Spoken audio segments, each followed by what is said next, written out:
You are about to witness a global movement. The medical system has failed us. Pharmaceuticals are designed to make us sick, weak, dependent. Not anymore. This is the Medicine Girl podcast with renowned healing expert and registered nurse Robin Stebbins. Every week, we shine the light on new ways to heal your body from the root, ignite your inner healer, and tap into your divine wisdom. Begin to live harmoniously with your mind, body, and spirit. You are stronger than you think, braver than you realize. Now is the time to wake up and start living healthier, wealthier, and laugh out loud happier. And here we go. Hello and welcome to the Medicine Girl podcast. It is me, Robin Stebbins, and today we are talking about alcohol and having a conversation around alcohol and wellness. So I would like to introduce my guest, Mike. Is it Shaldone? Shaldone, yes. Shaldone, I did it right. Yes. So if you can introduce yourself and kind of give folks a bit of background on your story, I would sure appreciate it. Absolutely. I'll keep it somewhat brief because I think we'll get into the topic as we go anyways. But currently I've got about 5 years under my belt of personally counseling people, about 7,000 hours of drug and alcohol and mental health treatment. I've worked in homeless centers. I've worked lately in Folsom Prison, working with men on recovery issues and mental health, as I was saying. And definitely from personal experience, my background prior to 5 years ago was, by degree, I'm an engineer and a business person, a business majors. And I was kind of living that life of what I thought people told me I should achieve and do and be. And I hit a crisis point, and now my passion and my love is wellness, and definitely in the field of addiction and recovery. Excellent. Yeah. And I like that you said wellness, because I think that especially now is such an important way to structure the conversation instead of addiction and disease and what you're doing wrong. But, and the reason I wanted to talk to you about alcohol and maybe center it around the wellness side of it is when we look at what I'm passionate about, I differentiate between medicine and medication. Medicine, your body does not build a tolerance to. Medicine, you need less and less of to achieve the desired result until you no longer need it. As opposed to medication, your body sees it as a toxin. You build a tolerance to it. You continue to need more and more of the substance to achieve the desired result.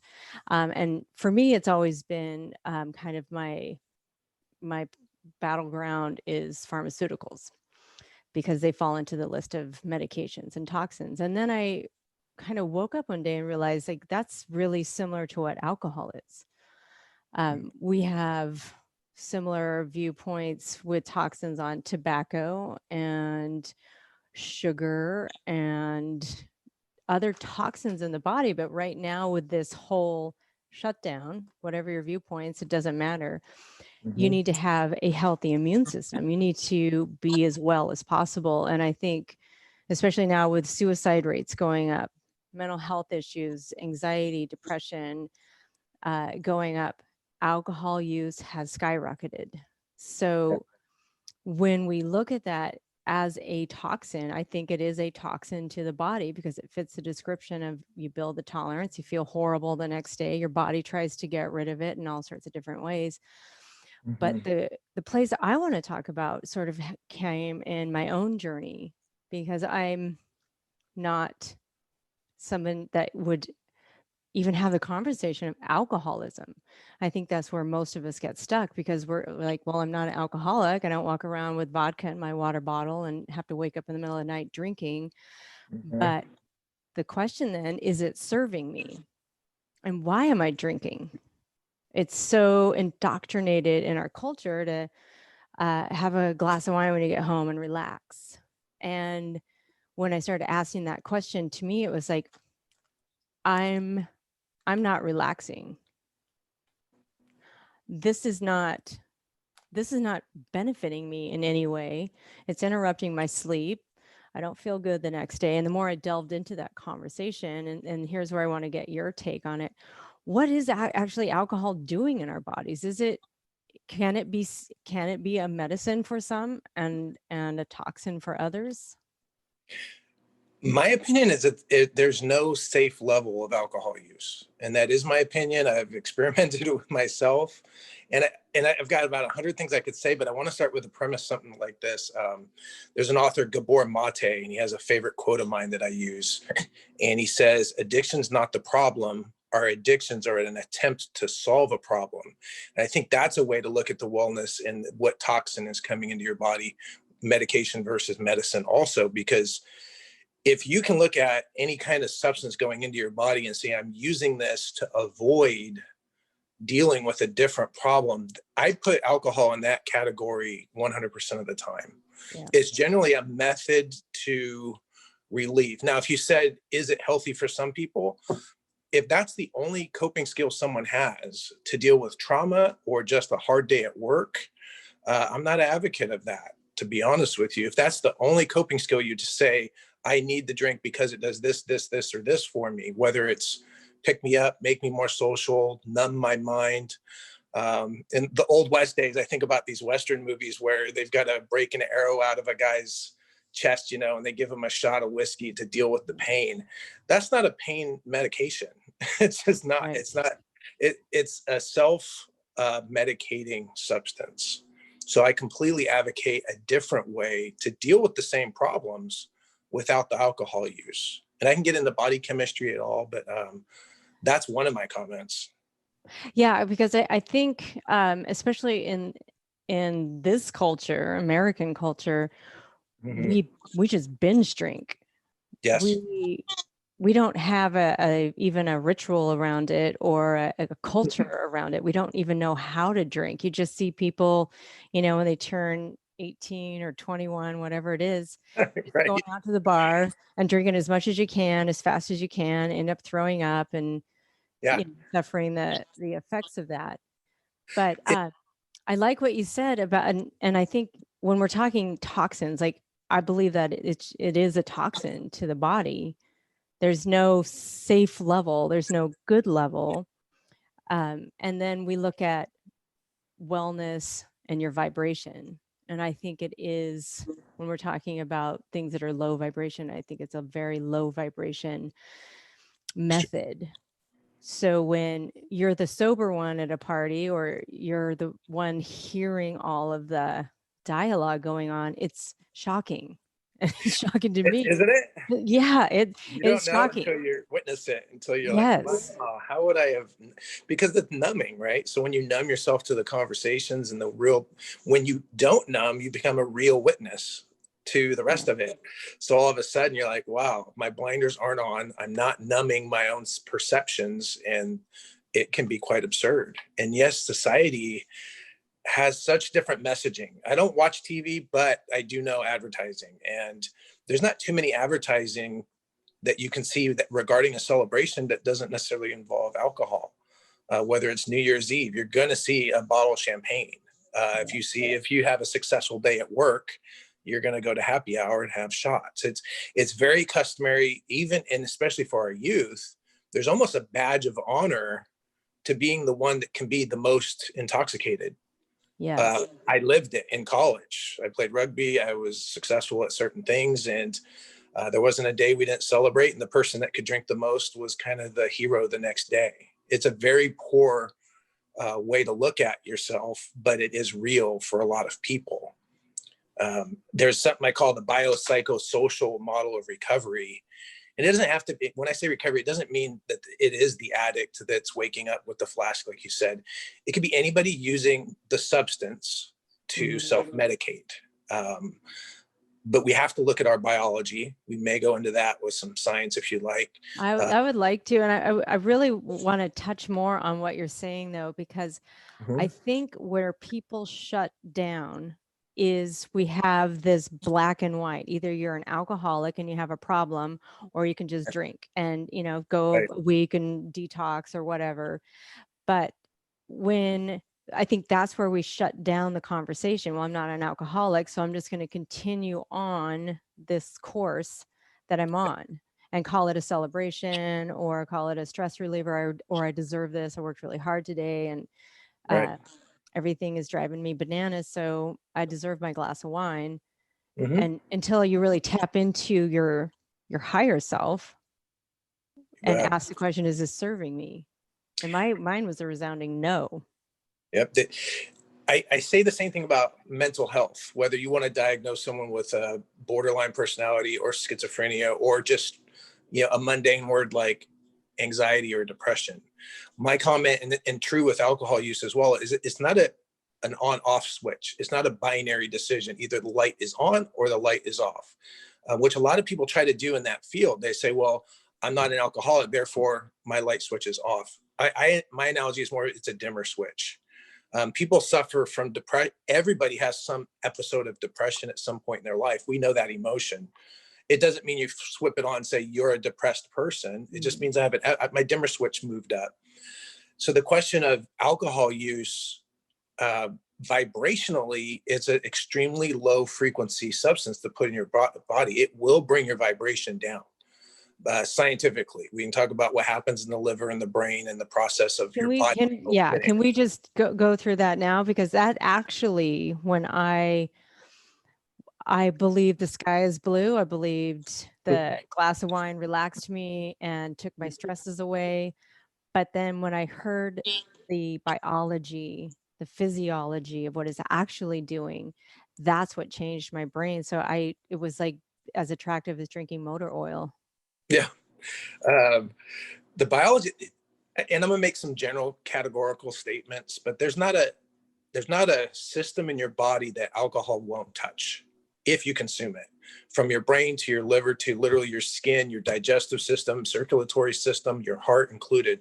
There's not a system in your body that's immune to what happens as soon as you consume alcohol. Not as soon as, but in the process of consuming and eliminating the toxins from your body. Literally, we have enzymes that are created in our liver. Acid dehydrogenase is the actual enzyme, and its job is to take the hydrogen atoms off of the alcohol. Alcohol is known by a series of carbon with an OH attached to it. ETOH. Yeah, and depending on how many carbon atoms is what kind of alcohol is that, ethyl, methyl, whatever. This enzyme that says we have got to take this alcohol chemical out of our body, the job of that enzyme is to remove the hydrogen atoms to say, now we no longer have that OH combo. So when that happens, it immediately turns the alcohol processed in your liver and your body into acetaldehyde, is one of the chemicals. The other chemical that it could be completed in that chain reaction is formaldehyde, literally formaldehyde. So our body is turning alcohol, once it's in our body, into a poison in the process of creating acetic acid and just eliminating it out of our body. So excess drinking means you're taxing your body with poisons in your body for X number of time after you consume alcohol, which is sometimes. Would it be safe to say, like, if I'm drinking, I am drinking formaldehyde in essence? Absolutely. Like converting into. It's in the process. Note that, people. Just know that. If I sat with a little shot glass and sipped on formaldehyde, people would think I lost my mind. But when we have the conversation around alcohol or a glass of wine and you say that, then, you're the social leper. So sorry. Yeah. No, it was great dialogue, because when they say you're pickling your body and pickling your brain with alcohol, you are. That's what the job of acetaldehyde and formaldehyde is externally. But when it's in our body, we just don't recognize that chemical compound. We just feel like crap. We just feel like crap after we've had that desensitization of our senses because the alcohol has infiltrated in our mind, our brain, I should say, not our mind. There's a process in between there that's not healthy ever. So if you say, well, I only drink, after work 1 glass, it's still lowering your vibration. Yeah. It still has a longer term effect. It really depends on your goals. A quick side note to the conversation of, well, I'm not an alcoholic. I do counsel at Folsom Prison. And there's a lot of people that come into my program that are not alcoholics, but they are serving sentences based on an oops of alcohol at some point in their life, whether it was a bar fight, a DUI crash where they killed somebody else. They're not alcoholics by definition of how I look at it, but they're serving some pretty severe consequences. And who doesn't?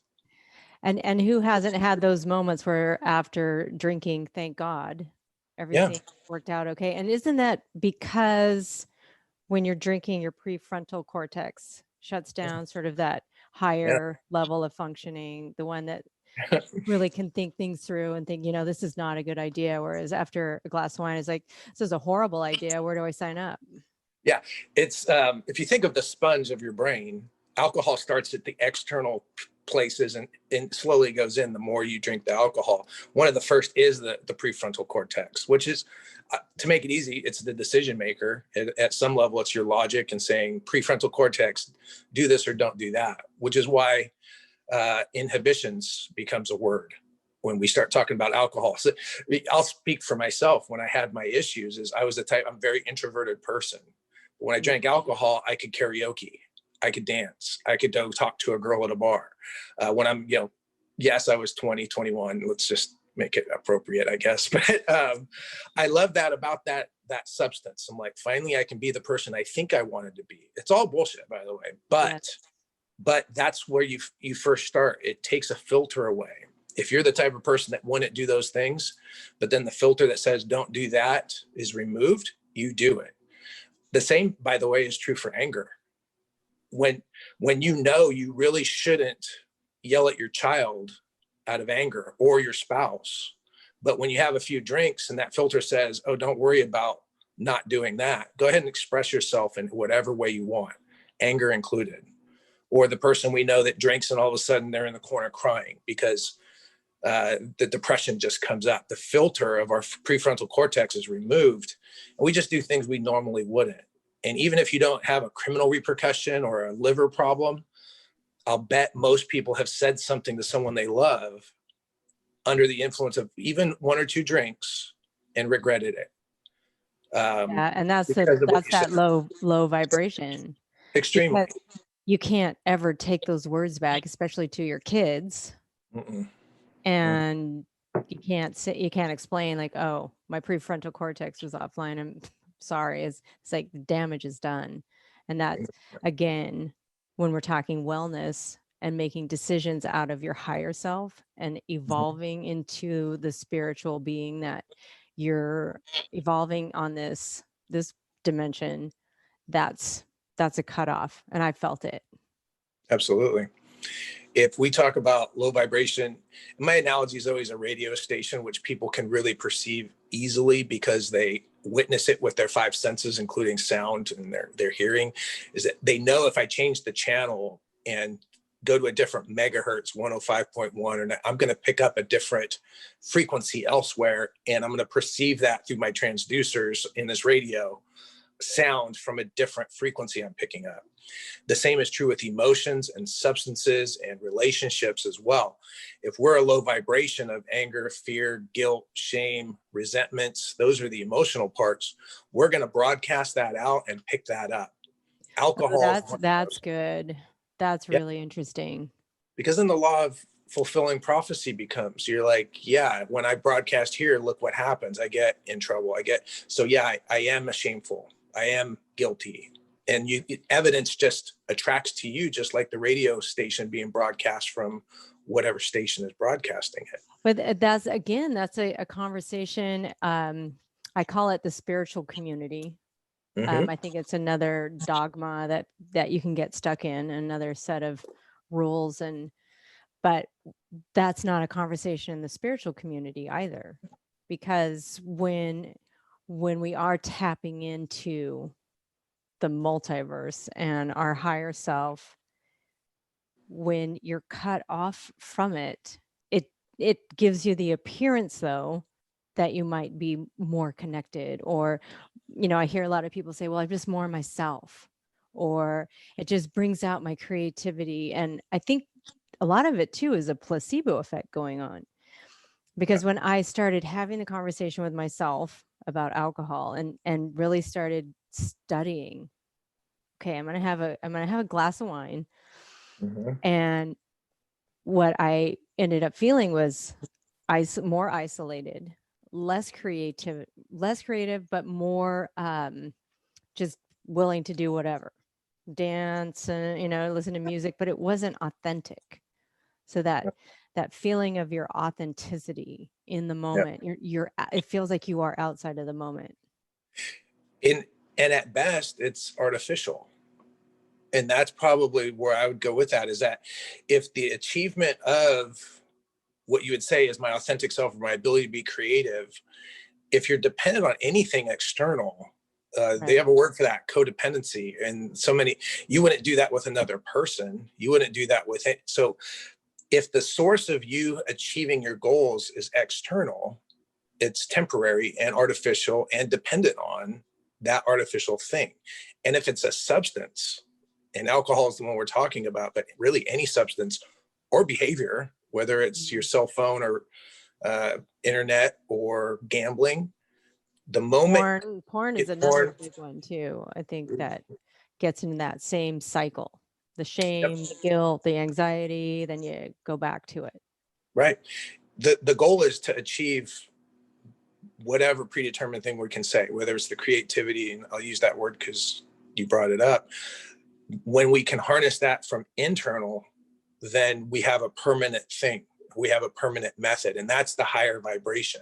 Anytime we're dependent on something external, alcohol just happens to be a substance that works and is socially acceptable. So it's being perpetuated over and over and over. But the higher vibrational self, whether that's gratitude, love, peace, joy, contentment, there's a litany of vibrations up there, comes from within. So you mentioned multisensory. We have senses beyond the five senses that we can just feel. The intuition is one of them. And depending on how you feel about this topic, alcohol numbs it all. Yes. So if you're really saying, I would like to learn how to have this internal guidance and clear my chakras and have flowing energy through me, but then put a lid on it called whatever addiction you want to call it, or person, and alcohol for sure, you just put a lid on your ability to achieve that goal. So your multi-senses are just crushed. That's a really good one to feel into also, because that intuition, and when we're talking again about manifesting our dreams or our desires, or why are we here on this planet, being able to ask those questions, you've now cut yourself off from the internal outpouring. I call it like, it's almost like you're hooked into the mainframe with this massive computer that you know, you can tap into your own internal wisdom, your internal joy, all of those things that no one can take away from you. And that is the higher vibration. Big time. You're literally numbing the vibration. So it's counterintuitive, especially, but it's so much conditioning. And I work really well. That's the conditioning. So that's, you know, exactly what I really wanted to go to next. Like, in your opinion, and this is my own curiosity, why do you think it is so readily available and it is so pushed in our culture, and especially right now? Why has alcohol taken a huge spike? Oh my gosh. I don't want to get too political. I don't know if it'll be political or what words will come out right now. I think it's important. I'm gonna throw the capitalism word out there. I can throw out so many different things, but our culture is so much external, and that being who you are. And I'll say me as a man, who I am as a man. A lot of what I learned was it's what I have, what I own, what my titles are. So I go towards these college degrees and making more money and nice shiny objects that prove that I'm a real man in this society. I don't want to go too back far in time, but TV and media is so evil in this world about that issue, in our country, I should say, that we just get this constant messaging of you're not good enough unless you have and I'm going to just throw anything external out there. There's a lot of, I don't want to judge anybody, but there's a lot of cultures that start to say, no, look within. Mm-hmm. This is not necessarily one of them, not with the media presence. And well, if I'm looking within and I feel like I'm enough mm-hmm. from the get-go, I'm a horrible consumer.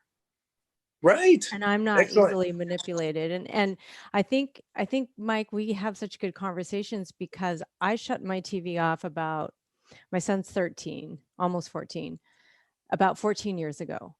And it took me about 10 years to realize just how programmed I was. 10 years and a lot of work and a lot of internal work. And it took even more, even further along in this road. I'm still programmed. I just, am starting to tease out more and more of the layers. But when I'm a home health nurse and I go visit patients and the television is on in my patient's home 24/7. And I think it's primarily all of them. And so I think it's the programming takes you out of that ability to listen to your own wisdom and be able to question the narrative, especially right now. Yep. What's going on. That's why this talk, it transcends the substance.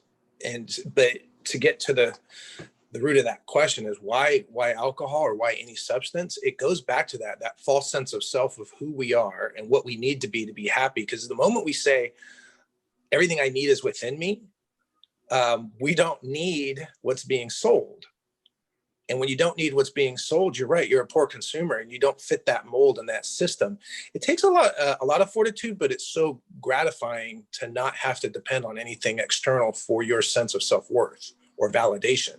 Yes. Well, when you're stuck in that world of I'm not enough and I need something else, but what I feel is that everybody has that light inside of them. Everybody has that intuition, whether it's been clouded and boarded up as a different thing, but we all inside of us know the truth. And even though we have been conditioned, and maybe that truth is some small little flicker of a flame inside of a darkly wooded area, and you're like, your true self knows it. So when you have this internal conflict of like, all this messaging is hitting me, but at some level, I don't believe it. We have to reconcile that. And that reconciliation can be spiritual growth and like, let's blast through this and get the light shining, or it's too painful. And how about I just numb? How about I just avoid this? And in this thing right now, over the last 6 months, if you were referencing that, why now, is because people have been cut off. So I can't go to my work where I had some validation. I can't be busy anymore. And I'm having to look in the mirror more and more often. I have to wake up with myself and I have time. Yes. And I have to be around the choices I've made and look at it. And I don't want to. It's easier to numb it. I think it's easier to the small self to numb it. And it's and it keeps taking more and more. Like you said, I think for the first time, people have been forced to even look at who their partner is. True. There's they're saying there's either a COVID divorce or a COVID baby. I don't know which one's going to win. I would say divorce from I'm seeing a lot. Yeah, same. When you're put into a container where it's like, hey, let's take a time out and really look at life and what you value. And so if you, no judgment values here, but if you're the type of person always found gratitude in the small things, this has not been a tough time. Right. For me, this hasn't been a tough time for me. Like this, it's almost life as normal. This is kind of just like, I always appreciated, walking at the river and having tea and meditation and mindfulness. This has given me an opportunity to pursue it more. Yes. Whereas some people are like, wait a minute, there's no sports on TV. There's no happy hour. I can't go to work and I can't get in the car and get in traffic. And it's a conflict. Yeah. And especially for people that, for me, it was a choice. I wanted to awaken to the deepest levels of myself, however long it takes. And I think it's infinite, but I just wanted to know myself better. I wanted to know what was unconscious and what was conscious. And so I've been on the road for a very long time. Mhm. Some people, they don't even want to be on the road. They think True. when they hear me talk, they just think it's ridiculous. But then you present them where you're forced to. What do you do? What's the, number one things you do? You numb it. And we have readily available in this society, but I think it also weakens us.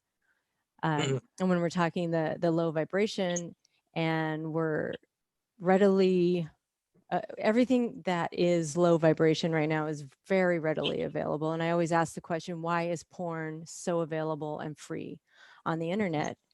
And even to our kids, all they have to do, I just said this to my son, all you have to do is press a button saying you're 18. He's like, you don't even have to do that. I'm like, more controls on the phone for him. But that begs, I always ask the question, what is the motivation behind it? And the premise of my podcast has always been, the medical system has failed us. Allopathic medicine has failed us. Pharmaceuticals are designed to keep us sick, weak, and dependent. When we look at alcohol, I believe it is, I don't think they invented it to be sick, make us sick, weak, and dependent, but it certainly had some marvelous side effects for capitalism. And when you look at how much a patient that is sick spends every month and will continue to spend for the rest of their lives, it does kind of beg the question as to, is this all part of a system? When you are asleep, when you are programmed by the media, when you don't feel like you're enough, then comfort food sounds great. Fast food sounds even better. And then wash it all down with some stiff drinks, because that's what you're seeing on TV every day. Yep. Although the people on the commercials, I haven't seen them in a long time, but they look beautiful and they look happy. And it's like, that's what I want.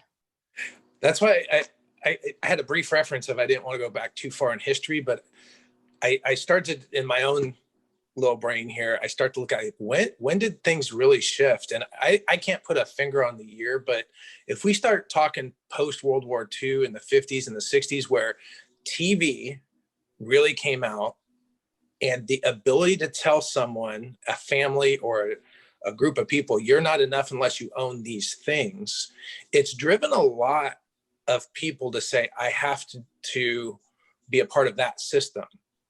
There's so much power in not being part of that system. You're right. That we don't become good consumers, and we become powerful in our ability to make decisions independent of somebody else. So the control mechanisms, and alcohol is just one of them, because you're right, the food system's atrocious. Our entire food system, alcohol is just a piece of the sugar and chemicals, and I can't even believe it, what we're willing to do. I don't even want to get into the green part of this, because we buy product in a package times 10, plastics, all these things, and it's just marketing mechanisms. Right. And these market mechanisms control us. And besides hurting the planet, they're hurting our own body and creating a dependency that, you're right, someone wants it. I'm really curious who that is or what entities those are, but it seems kind of obvious to me. There's people in power. Yeah. And when you look at, I always ask the question, like when I tell people, my patients and people I coach, to eat more plant-based diet and olive oil, like I'm not getting a kickback every time they go to the store and get broccoli. Right. The better they get, the less they'll see me. That fills my heart, because that's my motivation. Right.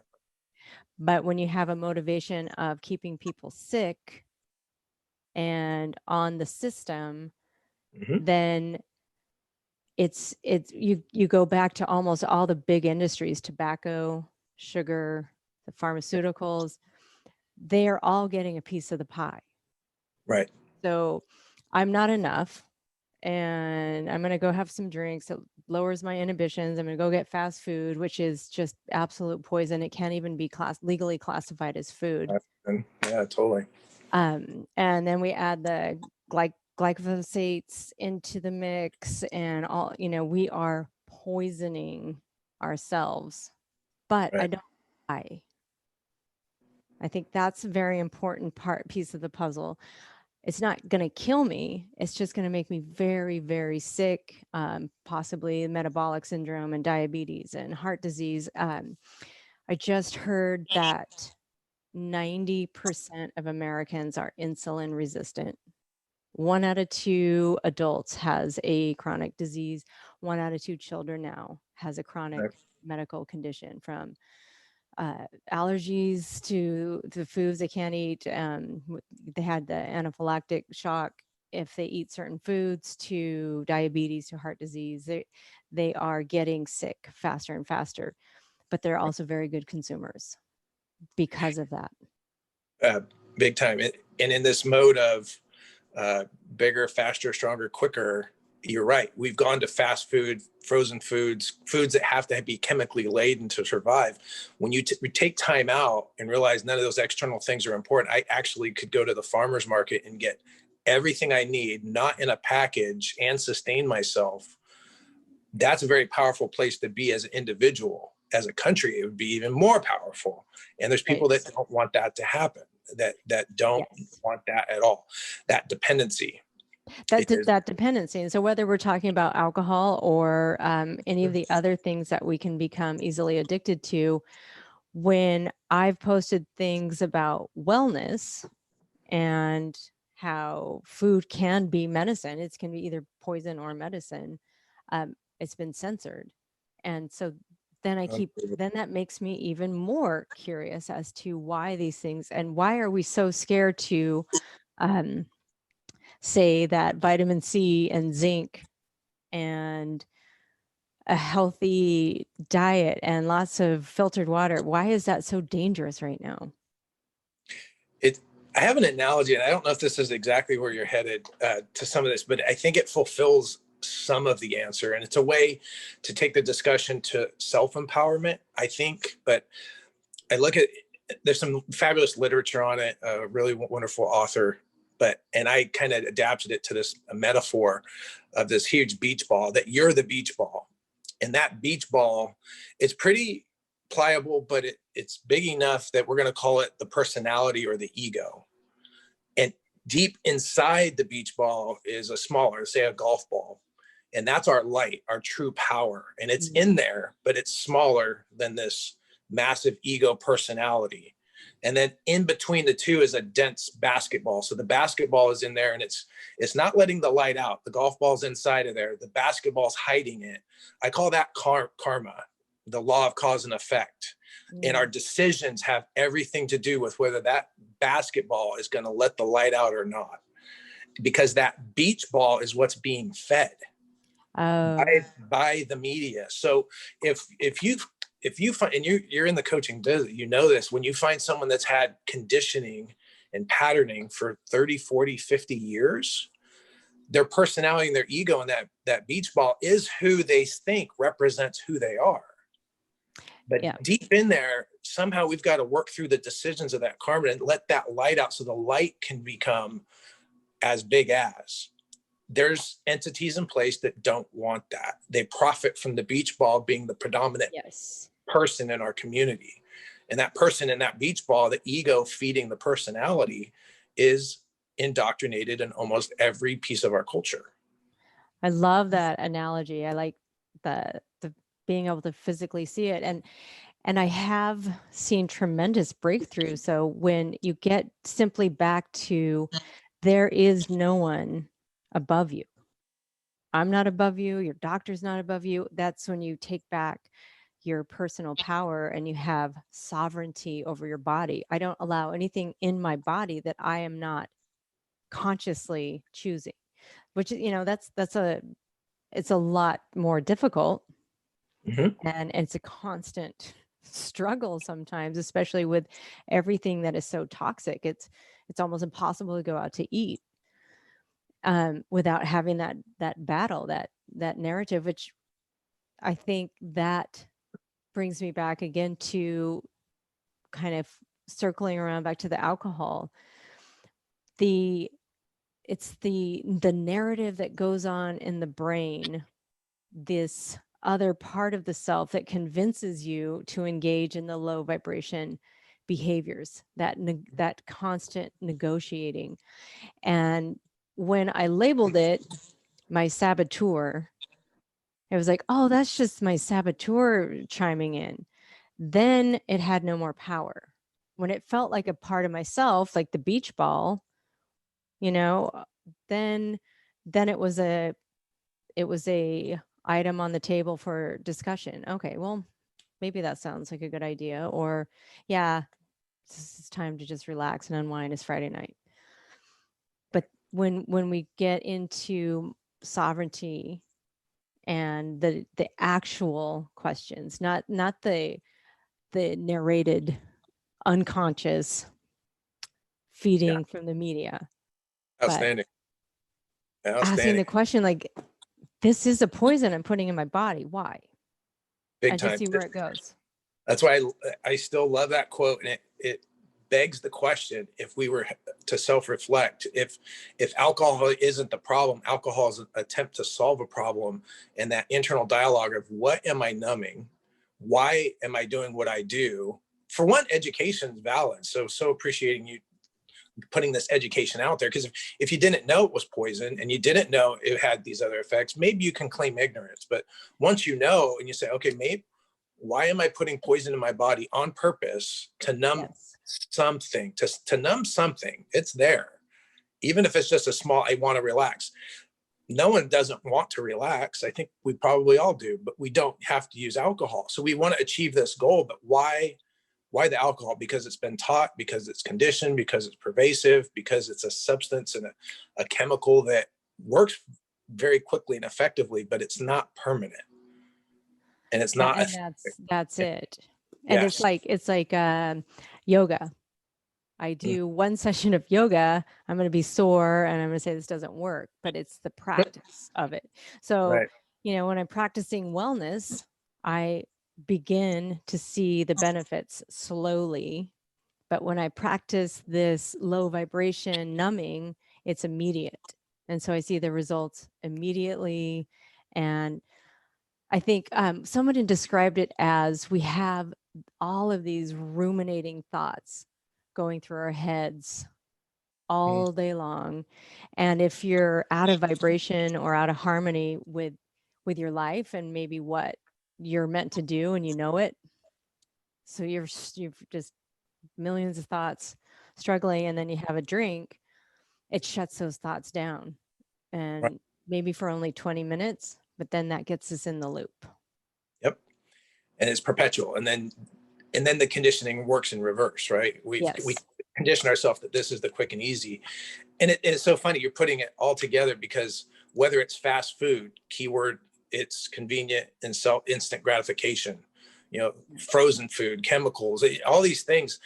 Instant gratification is such a root to everything, right? As opposed to, I want to go to the farmer's market, buy vegetables that need to be used within 3 days because they don't have chemicals. I'm going to cook them. I'm going to make a stew. I'm going to invest time in feeding myself the higher vibration energy. Instant gratification wins if you're like, nah, never mind, I'll just get chicken nuggets. Or yeah. And when you ask that question, I think that has become my baseline is this self-love? And, you know, first you have to know yourself. First you have to be able to know yourself enough to be able to unconditionally love yourself. And that's been a long journey, and that's a whole nother show right there. But when you start feeling that unconditional love, you don't want to poison someone you love. Precisely. When we talk about the opposite of addiction, the opposite of addiction is not abstinence, which is what people say. Well, if I'm addicted, I'm using the drug. And if I'm not, the opposite of that is abstinence. I just don't use the drug. No, the opposite of addiction is connection. And connection can mean a lot of different things to a lot of different people. It's not just connection socially, although that helps. It's connection to that golf ball light. If I use the metaphor again, reconnecting to the light your light, self-love and compassion for self is the key and the opposite of addiction. So even if you say I'm not an alcoholic, okay, but you still have an episode where taking the drink means you're not loving yourself to your full potential. You're going to purposely disconnect from your light for an afternoon, an evening, or a moment of time. Why do that? It's the emphasis of self-love. That was so beautifully said. I'm gonna put that in the highlight, because I think, again, we get lost. Well, I'm not going to go to AA. That doesn't resonate with me. I'm just going to sit there and talk about something I'm trying to not do for the rest of my life. So I'm not that person. So you stay back in the loop. And instead, what we're talking about here is asking the question of, is this in service of my highest self? Is this a way that I can show self-love? I used to ask myself when I was first starting that journey of loving myself, what's the kindest thing I can do for myself in this moment? And as that develops, and as we develop body sovereignty and we develop our own personal power, that light that you're talking about, that gets bigger and bigger and bigger, so that you can see, oh, this is my light. That's the beach ball. Right. That wants to be fed. But when I know it, I don't have to feed that anymore. There's no more negotiating with the beach ball. It seems really now, right? It's like sitting there and talking to a beach ball for an hour. I'm not going to do it. Don't do it. And it's such an interesting correlation of you talking about how our physical health is deteriorating. I don't have at my fingertips the mental health statistics, but they're atrocious. The mental health of our children is, we just don't know what to do with that. It's pretty worse. And it's only getting worse. And I think this is an important part of this conversation, because as you stop numbing yourself, you can look around and see what's actually happening. We look at our children, and it's not okay to me that 1 out of 2 of our children has a chronic disease. It's not okay with me that we're medicating them for their personalities. Yeah. And then we look at, what are we feeding our children? It's not okay that we're feeding them poison. I don't want to be too dramatic here, but the way we're going with our mental health and technology, we're creating a tidal wave of addiction in the next decades.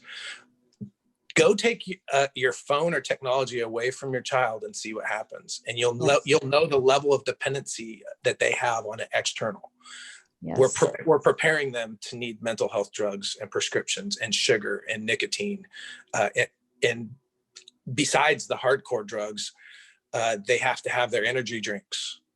And I'm being so categorical and condescending. I don't mean to, but no, it's a conversation that needs to be said, because not only are they scrolling, they're being programmed. And with the shutdown, I know so many kids have then just been plucked in front of a computer for hours and hours and hours. And I had a friend tell me that her partner's son was so invested in screen time, he would get up, run to the bathroom and wash his hands and come back and leave the water running. And this was going on for 10, 11, 12 hours a day.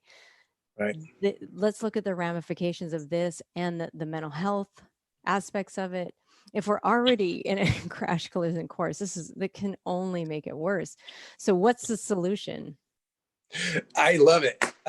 Well, for one, on that similar topic, we've been able with technology to inundate ourselves 24 hours with the messaging now. So social media, whether it's social media or just what used to be, 50 years ago, programming to some degree has now been constant medication. I would say medication indoctrinating down onto us mentally by this social animal called technology. So it's pretty dangerous. What do we do about it? I have a simple acronym that I love, and it's a play on words. I know you'll love it, but it's taking your daily meds, and meds is anti-medication, but it's meditation, exercise, diet, and sleep. and learning to begin to regulate. And meditation means different things. It does not have to be that Zen posture, sitting in lotus, Right. quiet. Meditation could be gardening. It could be talking to friends. Meditation could be nature and hiking, cooking. Yes. Meditation is anything that brings you present moment, not judging yourself from a future or past perspective, but present. So some kind of daily meditation, exercise. The D for meds is diet, although I don't advocate dieting, more nutrition. But Yeah. I needed the D for the acronym. But we're going to talk nutrition. I'm a big proponent of whole food, plant-based diet. And then sleep, learning how to rejuvenate ourselves and shutting down our system so that we can produce melatonin correctly from our pineal gland, not be driving that gland to produce things that shouldn't at the inappropriate times. Right. Our bodies were not meant to be stimulated 24 hours a day, but we do. They were not meant for any of this. They were not meant for a constant supply of horrifying frankenfoods and high fructose corn syrups and all Right. these things that we're being inundated with. But I know from my personal work that through 20, 30, 40 years of horrific eating, drinking, bad, toxic, everything you can imagine, in as little as 2 or 3 weeks, I've seen the body recover. It's outstanding. I get to work in the recovery field where people come in almost dead. I mean, almost dead, still high on whatever drug you want to put in the sentence. And a claim that is not mine, it's biology, is our bodies weren't meant to kill themselves. They're meant to design to survive. Otherwise, we'd just be dropping dead everywhere. Our bodies are meant to survive. They're built to do that as long as we feed it the right information in the form of food, water, air, quality people, messaging. There's so many different inputs to that system. And you're right. I lived on ho-hos and ding-dongs and Twinkies. I was that kid. I mean, I don't know how not to be that kid when that's what the system was, in the way I was raised. Lots of packaging, lots of hostess, lots of donuts, lots of 70s. That's what we did. Yeah. And you're right. The body can read you. It's designed to survive.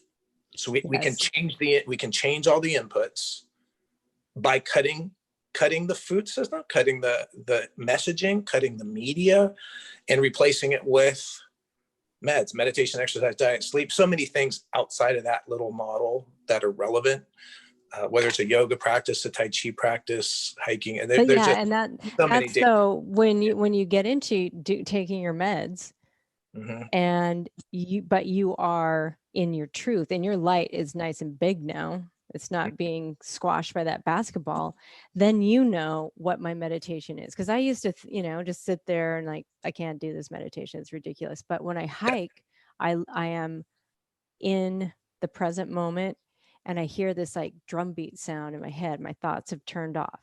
That's my meditation. I'm like, oh, I get to decide what my meditation is. Or sometimes if I can't sleep, I'll sweep. And I love to sweep. Outstanding. That's my meditation. And so it doesn't have to be mine, and nor should it be when you're listening to this and you are in the starting process of this and you're feeling sick and overwhelmed.